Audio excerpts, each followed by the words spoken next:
नमस्कार, आपका स्वागत है फटाफट खबरों में। आज हम लेकर आए हैं हिमाचल प्रदेश के हर छोटे बड़े शहर की सबसे तेज और ताजा खबरें। तो चैनल को सब्सक्राइब कीजिए और वीडियो कहां से देख रहे हैं कमेंट बॉक्स में हमें जरूर बताइए।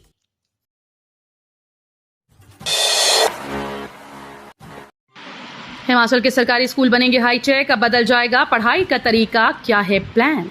प्रदेश के सरकारी स्कूल्स में पढ़ाने का तरीका बदलेगा। शिक्षा विभाग तकनीक के माध्यम से विद्यार्थियों को पढ़ाएगा। स्कूल्स में बनी अटल टिंकरिंग लैब के शैक्षिक प्रभाव को बढ़ाया जाएगा। उच्च शिक्षा निदेशालय ने इसको लेकर निर्देश जारी कर दिए हैं। उच्चतर शिक्षा विभाग के निदेशक डॉक्टर अमरजीत शर्मा ने सभी स्कूल्स के प्रधानाचार्यों को एक पत्र जारी किया। इसमें कहा गया कि अटल टिंकरिंग लैब के शैक्षिक प्रभाव को बढ़ाया जाए। लैब के अधिक उपयोग को बढ़ावा देने के निर्देश दिए हैं।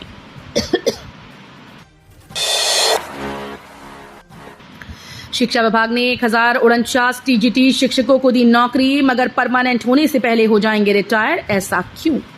शिक्षा विभाग ने 1049 टीजीटी शिक्षकों को बैच वाइज आधार पर नियुक्ति दी।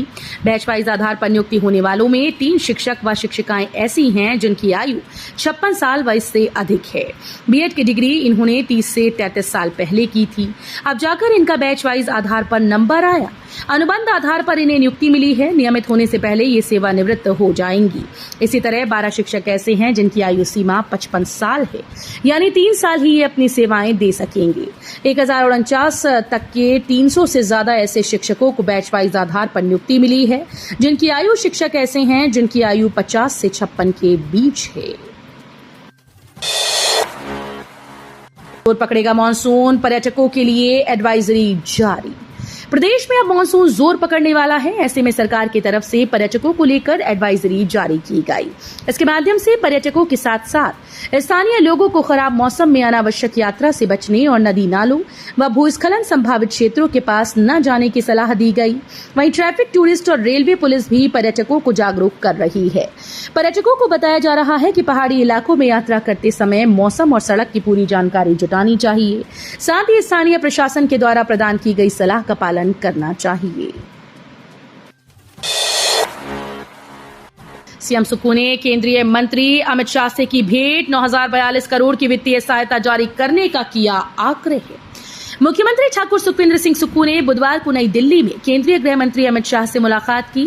उन्होंने केंद्रीय मंत्री को प्राकृतिक आपदाओं के दृष्टिगत हिमाचल प्रदेश की संवेदनशीलता से अवगत कराते हुए प्राकृतिक आपदाओं के प्रभावी प्रबंधन के लिए मंत्रालय के पास लंबित धनराशि को शीघ्र जारी करने का आग्रह किया।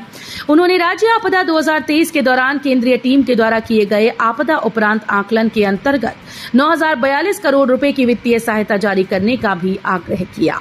उन्होंने कहा कि ये मामला अभी भी मंत्रालय के पास लंबित है और इस वर्ष बरसात का मौसम शुरू होने के दृष्टिगत राज्य को इस धनराशि की तत्काल आवश्यकता है।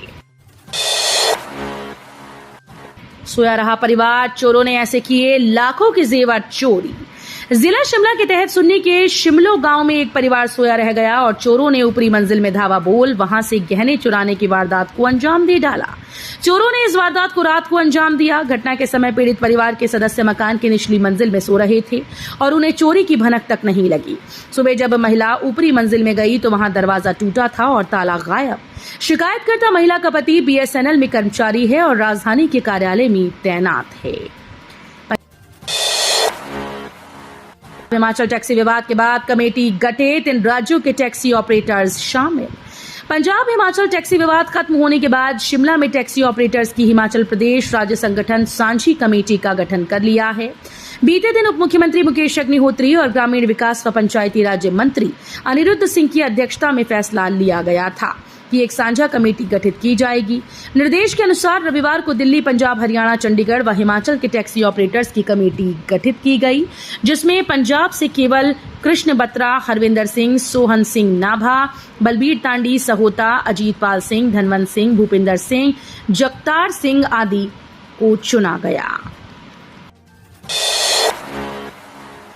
केंद्रीय मंत्री नितिन गडकरी से मिले सीएम सुक्खू। हिमाचल की इन 2 सड़कों को एनएच घोषित करने की उठाई मांग।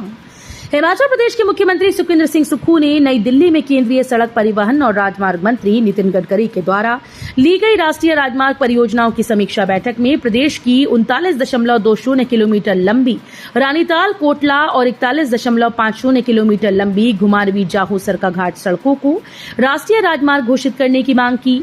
उन्होंने कहा कि इन सड़कों का निर्माण पहले ही राष्ट्रीय राजमार्ग के मानकों के अनुसार किया जा चुका है और सैद्धांतिक रूप से इन्हें राष्ट्रीय राजमार्ग घोषित किया गया है। सीएम ने कहा कि हिमाचल जैसे पहाड़ी राज्य में सड़कें परिवहन का मुख्य साधन हैं और पिछले 8 वर्षों के दौरान राज्य के लिए कोई भी नया राष्ट्रीय राजमार्ग घोषित नहीं किया गया। रैलियों में गई एचआरटीसी बसेस का किराया भी नहीं चुका पाई भाजपा व कांग्रेस। एचआरटीसी में पेंशनर्स की पेंशन व कर्मचारियों को अन्य भत्ते जारी करने में बजट की कमी सामने आ रही है। हालांकि परिवहन निगम अपनी आय बढ़ाने की निरंतर कोशिश कर रहा है और बीते सालों में इस साल कमाई में बढ़ोतरी भी की, लेकिन फिर भी वित्तीय स्थिति डगमगा रही है। वहीं निगम को करोड़ों रुपए की राशि लेने को भी है। चुनाव व सहित राजनीतिक दलों की रैलियों में गई बसों की राशि अभी तक निगम को नहीं मिली, चाहे फिर वो भाजपा का आजादी महोत्सव को लेकर हिमाचल में हुआ कार्यक्रम हो या फिर कांग्रेस सरकार के जश्न का कार्यक्रम। विदेश में नौकरी की चाह में ठगी का शिकार हुआ व्यक्ति ऐसे गवाए 18 लाख रुपए। विदेश में जॉब को लेकर सोशल मीडिया साइट पर विज्ञापन के झांसे में आकर एक व्यक्ति ने लगभग 18 लाख रुपए की राशि गंवा डाली। इस संबंध में शिकायत के आधार पर पुलिस ने धोखाधड़ी का मामला दर्ज किया है। पुलिस के पास शिकायत दर्ज करवाते हुए सरबजोत सिंह निवासी अप्पर अरनियाला ने कहा कि 8 मई 2024 को फेसबुक पर जॉब ग्रुप यूएसए का विज्ञापन देखा और उसमें अपना नंबर डाल दिया। विदेश भेजने के नाम पर अलग अलग कार्य की पोस्ट डाली गई थी। व्हाट्सएप पर उसे एक व्यक्ति ने संपर्क किया और शिकायतकर्ता से विदेश भेजने के नाम पर दस्तावेज मंगवाए। कुछ दिन तक इसी बाबत बात होती रही और उसके बाद कई बार रुपए मंगवाए गए। शिकायतकर्ता द्वारा अब तक अलग अलग तरीके से लगभग 18 लाख रुपए विभिन्न खातों में डाले गए, लेकिन अब वो लोग ना तो इसका फोन उठा रहे हैं और ना ही इसको विदेश भेज रहे हैं। डिपुओं में नहीं पहुंचा सरसों का तेल, उपभोक्ताओं की बढ़ी परेशानी। कांगड़ा जिले के राशन कार्ड धारकों को अभी तक सरसों के तेल की आपूर्ति नहीं हुई। पूर्व में प्रत्येक महीने के पहले सप्ताह में खाद्य वस्तुओं का वितरण होता था, लेकिन वर्तमान में इसकी आपूर्ति बंद हो गई। उचित मूल्य पर दुकानों पर सरसों के तेल की कीमत 110 रुपए प्रति लीटर है, जबकि बाजार में ये 150 से 160 रुपए प्रति लीटर के बीच है। इसके कारण उपभोक्ताओं को बाजार से महंगे दामों पर तेल खरीदना पड़ रहा है।